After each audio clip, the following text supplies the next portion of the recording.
Hello everyone, welcome back to our channel and to Speaking Saturdays. We have a brand new question set for IELTS speaking, so let's get started. Part 1. Have you ever sent handmade gifts to others? Yep, ever since I was a child, I think the emphasis, the importance of handmade gifts was kind of drilled into me. I feel like, of course, you can always just go and buy something for someone. And sometimes that's, often the right choice, especially if you don't know someone very well, if they're just an acquaintance or something. But a handmade gift really kind of shows how much of your time you've invested. Spending money is easy, but spending your time, now that's, where you really show how much you appreciate someone.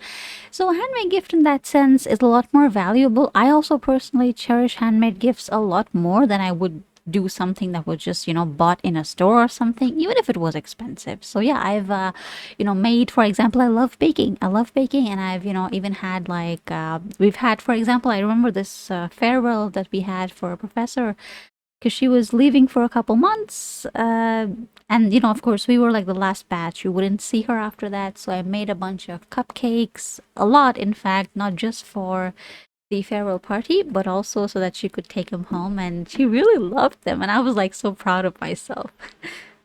Have you ever received a great gift? Yeah, in fact, I've received a lot of great gifts, but one that really stands out is so when I was 11, when I was about to turn 11, I had this birthday party, and I had like the entire extended family come to the birthday party. Now, my mom had seen this tiny Casio keyboard. It was like it had like 3 octaves. It was really tiny. It was a kid's play keyboard, okay? But she saw it in a store, and then she reminded my dad that, hey, you should, get that for her. And I didn't know this, right? So I was just at home and I see this huge, like, rectangle that's covered in wrapping paper. I'm like, ooh, what is that? I had no idea, right? So when the time came to unwrap my presents, I was so excited. I tore off the wrapping paper because I was like, oh my God, this is huge. What's in it? And then it turned out that it was this little keyboard. And I was so excited to try it out. But it was like, I couldn't try it out exactly at that moment because we had guests to entertain. So I snuck out of my room at like, 1 a.m. and I, tried it on. I was like, the second that I hit, one of the keys, it was like a magical experience. And I was like so inspired, and I just wanted to do nothing but, play on the keyboard. I didn't know anything, of course. I was just banging keys. I didn't know what I was doing because I didn't have lessons back then. It was my first time. But yeah, I think that really paved the way because now I have an actual real, piano, a keyboard, much bigger one, full octaves and all that. And I love creating music. So yeah, what do you consider when choosing a gift? Some things in general, like how close you are to that person, what their age is, what kind of things do they like, but also what kind of things do they dislike. I think that's really important because gift giving is kind of the ultimate test of a relationship, right? Because how well do you know a person? If you give them a bad gift, that just tells that other person that this person does not care about me. They don't even know me. They don't even care to know me, right? But also, like I said, depends on the relationship. I mean, if it's just an acquaintance, you barely know them, if it's a work colleague or something, and you give them like something, simple, they're not going to be offended, of course, because the relationship between the two of you isn't really that deep. But if if you, let's say your best friend or something, or a husband, partner, wife, it's child even, if you give them a bad gift, that's really gonna, sour your relationship because they're gonna think like, oh, does this person know nothing about my likes and dislikes, right? Because picking the right gift is really kind of an art. Do you think you are good at choosing gifts? I would say, I would like to think so, but to really find out, you'd have to ask the people I know. But I think I am good at choosing gifts. I put a lot of thought into what should I get someone. What do they need? I prefer useful gifts. Like you're not gonna find me gifting someone a bouquet or something, because I mean, how is that going to improve your life, right? I always think, okay, what does this person need? What could make their life easier? Like I have gifted my mom a smartwatch, a tablet, a phone, all kinds of random things. Things that would improve your life though, right? Things that you need, things that would improve your life. Nothing stupid. Like, and I'm not saying I feel I shouldn't use the word stupid, but okay, some people like silly things, but I don't. I personally, I guess in a way, I am kind of gifting things that I would also think, I would also like to have. Like, I would like to have useful gifts, so I'm that kind of person that gives other people useful gifts, right? But yeah, there are always gifts that are well received, well appreciated. Right, let's go on to part two. Wait. Describe an experience of online shopping. You should say when it happened, what did you buy, what problems did you have while shopping online, and explain how was your experience. Okay, this happened. You know what? I shop online all the time, so it's not some new thing or whatever. Like, I literally placed an order today, and I wanted to buy milk, but I didn't want to go out, because I was tired. I was feeling lazy, so I just placed an order. I checked the rates and whatever, and it was a little bit more than I would have usually paid, but it's like whatever. So I got it. I got it in less than 10 minutes. Can you believe that? We are so spoiled for choice. I mean, I could have, I could have gone out. I could have easily just gone out. It's like a 10-minute walk. It's not even that far. But I was just feeling lazy and I was like okay with paying. You know how they have, like, here, if you place an order that's less than 99 rupees, you get charged a delivery fee. And I was like, girl math time. I don't want to pay the delivery fee, so I'll just buy some more stuff. That's what we always do, isn't it? Amazon has kind of trained us. Hey, you want free delivery? Okay, well, actually, I have Prime, so I get free delivery anyway, but that's a different thing. So, yeah, I bought like some milk and I also got myself a packet of bread and it came to my doorstep. Like, I could see the rider. He was like, doing his little tour, and I could track him on the map. And then he came up to my door, and literally I placed the order, and within 10 minutes it was at my doorstep. I didn't even have to change my clothing. It was so cool. I am totally spoiled for choice. I'm gonna be very honest, because I just love the convenience. Like, whenever possible, I always buy online, except, like, sometimes, like, with the same delivery app, I've had an experience where they gave me bad milk. Like, when it was fine the first time, but the second time, like the second, bag that I opened up, it just went bad. It was sour, it stank. And so I wrote to them and they were like, okay, well, we can't give you a refund right now because first we need to try replacement, but we don't have the item in stock. So we're going to get back to you tomorrow. Please call us tomorrow. And oh my God, for this tiny little bag of milk, I had to like call them again and explain the whole story. And then again, they're like, okay, we'll try redelivering a new packet, blah, blah, blah. That's kind of a headache. I don't enjoy the whole process of when something is bad and you have to return it. That's kind of annoying, to be honest, because I don't like wasting time. Right? The whole point of me buying online is so I can save time. And then when something does go bad, it's like a huge, huge, huge waste of time. That's what I don't like. But otherwise, on the whole, I'm a huge fan of online shopping. I mean, I just love the convenience, and I'm totally spoiled for choice. I don't think anyone shops as much as I do. I mean, there of course will be some people, but the way I kind of do things is as much as possible. If it saves me from going outside, I am going to look for stuff online, even if it's just bread or milk or eggs or whatever. Okay, let's go on to part three. Why is online shopping so popular these days? Nowadays people have less and less time. It's just our lives have gotten so busy that we feel like, hey, if I can save like even half an hour of my time, even if I can save 10 minutes, why not? Why not? And of course, as you're older, you begin to value, you begin to really appreciate the importance of time, because you can always make more money, but you can't make more time. You never know we're gonna die, for example. Not to be too morbid, of course.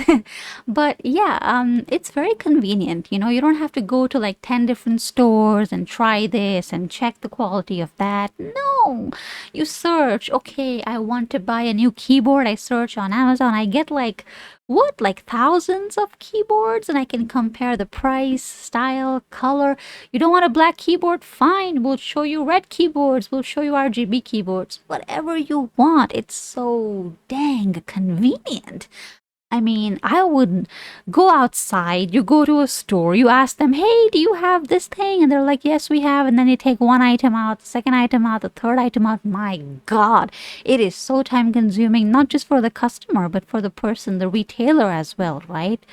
So it's super convenient. Not, you just cannot beat the convenience. And if you have like a good relationship with a website like Amazon, for example, right? You have a good, history with them. Returning items is also so much easier, right? Getting a refund, getting a replacement. For me, for most of the time, it's very hassle free. So I really enjoy that. What's the difference between shopping online and in a store? Well, shopping in a store, I think for some items is great because you get to test it, like clothing, for example. You just try it out, see if it fits you nicely. If it doesn't fit you nicely, no problem, you don't buy it, right? But whenever I've purchased clothing online, I've had to return clothes in more than half of all cases because, the color is strange or the fit is strange, it's poorly tailored, the fabric isn't so good, they sent the wrong size. So that kind of happens. But otherwise, like I even shop for groceries online because I just love saving time. The biggest thing, I think the biggest reason why people make that switch is that they get to save that time, right? But if you go outside, you have to go to a lot of different stores. Maybe I want to buy groceries.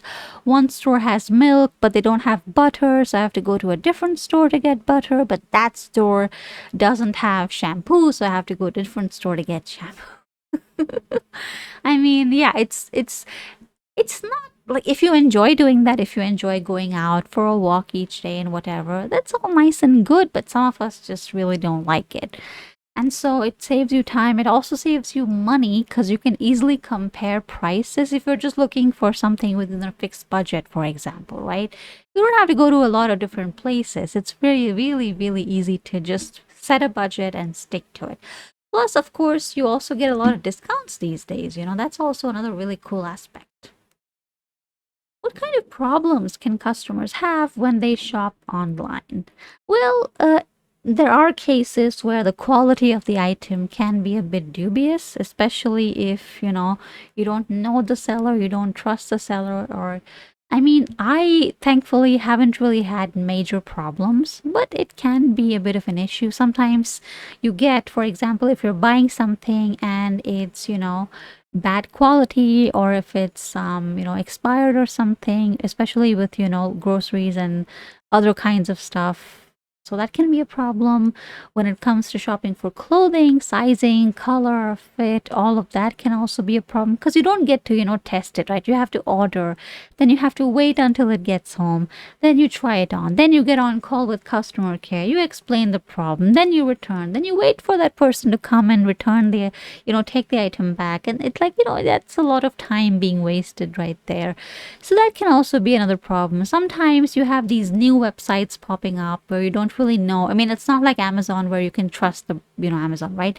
But you have like there's like literally so many websites. Sometimes my mom, is shopping for something online and she'll send me a link. And then I'm like, Mom, this is not a good website. It's some, really shady stuff. You cannot buy anything from here. So that's, people who may not know better, they could end up getting scammed. That's very, very common. And it might seem like, ooh, how can you possibly get scammed? But it happens all the time, especially with children, teenagers, and with older people. What should customers do if there are problems with the products they bought online? Very simple, you just return it. I mean, what's the big deal, that happen? Of course, that depends. See, if you bought from a reliable place, a big store, then you usually don't have problems, but you sometimes still do. Like I've never had a problem. But I've read accounts of people who, they purchased a phone and they ended up getting a brick instead of a phone. And then they wouldn't even take it back, even though they had video proof and everything. So that's really sad. That's really frustrating. Thankfully, we do have, legal mechanisms. So you can always register a case with the police if it's a high value item, or you can go on to the consumer portal online. You can register a complaint there. Many people have had success with that. So that's, you have legal avenues in case the website, isn't trying to help you, isn't trying to fix your problem. What a lot of people do nowadays is they go on to Twitter and they just tag, the company and be like, hey, I had a problem with your product. And what's funny is they care a lot about their reputation, right? So they'll respond to you very quickly on Twitter. And so Twitter has kind of become the place where you have an account because you want to, complain about a product or something and you want to get a quick resolution. So people often do that. But in my case, generally, for the most part, I've kind of been lucky. Any problems I've had, I would just go online, and usually you don't even have to talk to someone. You can just return the product for a replacement or sometimes a refund just by clicking on a few buttons. So it's very convenient. It's not usually a hassle, but yeah, sometimes you may end up running into problems. But well, I mean, that's part and parcel of shopping, isn't it? Right, so that's it for today. I'll see you in the next video. Before you leave, don't forget to click on like. And if you haven't subscribed already, please do so. We really appreciate your support.